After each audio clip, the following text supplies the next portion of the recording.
Hello guys, welcome to this video. This video is on two of the most confusing softwares that we are often asked to memorize in our O-level computer science syllabus. So let's get started. So this one is freeware and free software. Honestly, I often used to get confused in these two things because I know during exams there is a lot to learn, a lot to memorize. And there's not just computer science that we have to do, there are a lot of other subjects as well. So what can we do is we can easily link some of the difficult terms to logical explanations, and with that I think we can easily do this and overcome the fear of memorizing everything. Okay, so this one is freeware and this one is free software. For a moment, forget this. What do you understand by free software? Now, free. What if I say free burgers? You don't need to pay anything, okay? But here, a fee may be charged, okay? Why a fee may be charged? Let's see why. Because free software can be shared or copied without permission, okay? So because it is distributed with the source code, and obviously when it is distributed with the source code, it can be used without restriction. This burger that you're getting here, you are paying for it, okay, and you're allowed to add or subtract as much ingredients as you want.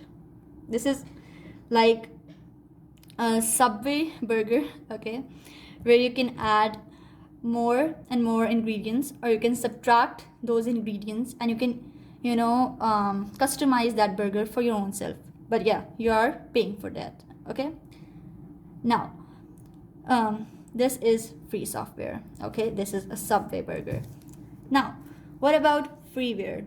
So freeware is normally provided without a fee.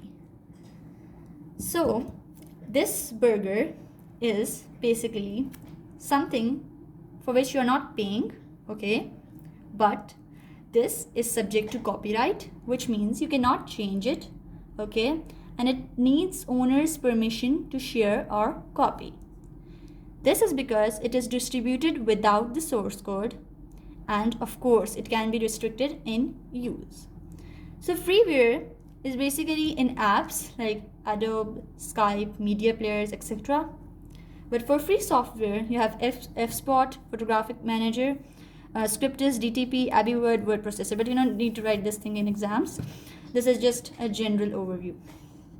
What I mean by this is, remember free software, okay, as a Subway burger, where you can, you have to pay for that, but you can make changes to it. You can add or subtract any ingredient in it, and you are making it yourself, in fact. Because you are giving the orders to that waiter to add mayonnaise or add this or do not add. So it's kind of something which is distributed with the source code and can be used without restriction. It is not subject to copyright and can be shared or copied without permission. Whereas freeware is something which is the normal, which are these normal apps that you use. Remember the Skype thing for freeware? Because for Skype, you generally download it from Play Store or App Store, and it is normally provided without a fee, that. And of course it is distributed without the source code because it is subject to copyright and it needs owner's permission to share or copy, okay? And of course it is restricted in use because it's not distributed with the source code. So I hope this is a bit clear review about this free software and freeware. I think that's something fine, because all my O-levels, I think I've used these kind of, you can say, weird examples to help me understand some of these confusing concepts. Like one of my video about fishing and farming is an example of this. So don't forget to like, share, comment if you have any queries, and share this channel with your classmates, friends and family. If you have any queries, feel free to comment them in the comment section below. And for now, Goodbye, and hope you find this information. Okay, bye.